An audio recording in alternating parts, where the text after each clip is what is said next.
Hi everybody. This video is going to be part 3 of the Tools of Recovery. As a review, Tools of Recovery are healthy behaviors that you are bringing into your life to replace old self-defeating behaviors. It's good to keep in mind that these are tools, like tools from a toolbox that you should use if you're feeling like some old behaviors are creeping back into your life. And these are healthy behaviors you just want to start incorporating into your life on a daily basis. Even if they feel a little bit uncomfortable at first, usually they do, keep going at it, keep using them. So as a review, meetings, sponsorship, telephone calls, literature, hungry, angry, lonely, tired, people, places, things, service, working the 12 steps, writing, relapse prevention plan, mental health treatment, if necessary. Go to your doctor to find out if you do need that. The next tool of recovery I'd like to talk about is anonymity, which if you go to any 12-step meeting, anonymity is extremely important, which is about confidentiality, honor, confidentiality of people, whoever you see at a meeting. Don't gossip. Don't talk about them. Don't tell. The slogan goes, what you hear here, when you leave here, let it stay here. And I think that applies really to all areas of your life, not just at 12-step meetings, but to really respect people's confidentiality. And when somebody tells you something vulnerable, to keep it a secret. This is not something to gossip about. That gossiping is only a toxic old behavior to let go of. Anonymity is a tool of recovery. Another tool of recovery I like is harm reduction, which is similar to progress, not perfection, meaning that it's oftentimes very difficult for people to switch from very unhealthy behavior to immediately to healthy behavior. And so any little step of progress along the way is to be celebrated. So harm reduction is things like it is healthier to be going to a methadone clinic than to be shooting heroin. It is healthier to smoke marijuana than to shoot methamphetamine. It is healthier to have sex with a condom than without. So you really want to start looking at harm reduction, that progress, not perfection. Look for progress in your behavior. Maybe you're not completely healthy yet, but you're looking for baby steps of improvement.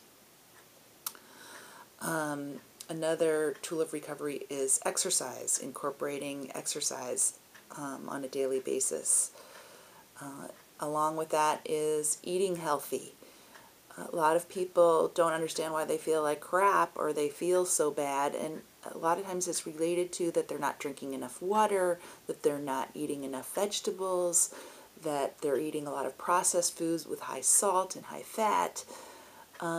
Just changing your eating behavior can make a huge difference in your life. So be sure that again, this is a good area of harm reduction and progress, not perfection, is choose healthier and healthier foods and try to let go of unhealthier foods little by little. Sometimes it's very difficult to change your diet overnight, but say that you make a commitment to, eat a fruit or a vegetable at every single meal. Or make a commitment to, cut out the drive-through. Just any little increment of improvement will only help you. Another tool of recovery is your higher power, whoever that is. In 12-step programs, they teach for people to connect to a higher power, whatever that higher power is. Everybody has a different higher power, and to respect each person's higher power, and nobody tell anybody else who their higher power is. That's for you to decide on your own. One of the tools I really enjoy in 12-step program is the concept of writing down all your problems. Writing down your problems on a piece of paper, like a lot of little pieces of paper, and each piece of paper has a problem on it. I also like to write on those pieces of paper things I'm grateful for. Each little piece of paper has something that I'm grateful for. There's the concept of a God box, that you put these little pieces of paper into a God box, which is a symbol of a higher power, that there is some force, higher power out there that will deal with these problems and that will receive these pieces of paper of gratitude.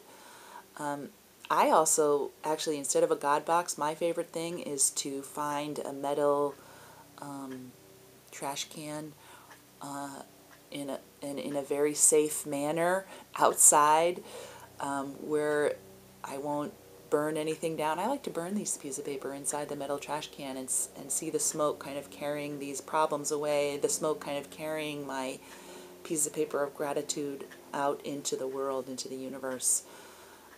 That concept of higher power I find very tangible and concrete, and kind of showing that there's certain things that you don't have control over, and you can put them out into the universe for somebody else to deal with.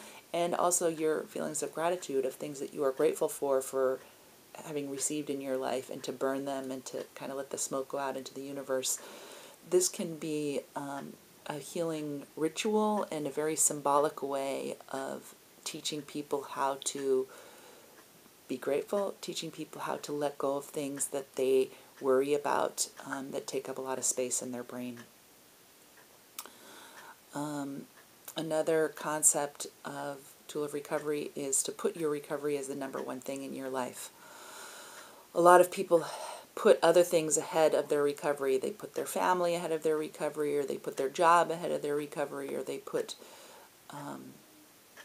something ahead of their recovery. And what ends up happening is that everything falls apart if recovery is not number one. For example, classic example of an alcoholic who maybe needs treatment, but they won't go into treatment because they might lose their job. And so they say, no, I can't go into treatment because I have to keep working, because I have to keep my job. It's most important. I have to support my family. But guess what? You're going to lose your job anyway if you're drinking all the time and your alcoholism is out of control. So the idea is to work it out, try to work it out with your job, that you can take a month off to get into treatment. So you're putting your recovery as number one. And then if you're clean and sober, you might actually, when you're a month later, be able to keep your job because you've stopped the unhealthy behavior. That's an example of putting recovery as number one. Probably my favorite tool of recovery is affirmations. And affirmations are about just pulling in healthy, positive statements into your brain instead of unhealthy, what I would call stinking thinking that might be going on in your brain.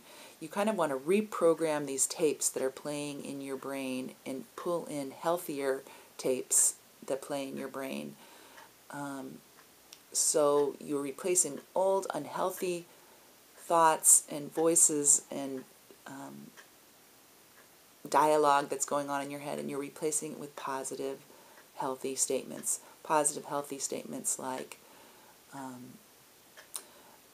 I am a worthwhile person, I am strong, I am powerful, I can succeed, my thoughts are important. Things like, statements like that, you want to be flowing in your head instead of some old self-defeating thoughts that you may have going on in your head. Some people object because they say, well, those affirmations aren't true, I'm not worth anything, or whatever they think. So what I say is that your head is lying to you, and that the positive statements are actually true, and the negative thoughts that are going on in your head are old limiting beliefs that were taught to you by somebody else, and they're not true. So again, tools of recovery that we went over today in this in this MP3 are anonymity, harm reduction, exercise, eating healthy, higher power, recovery is number one, and affirmations.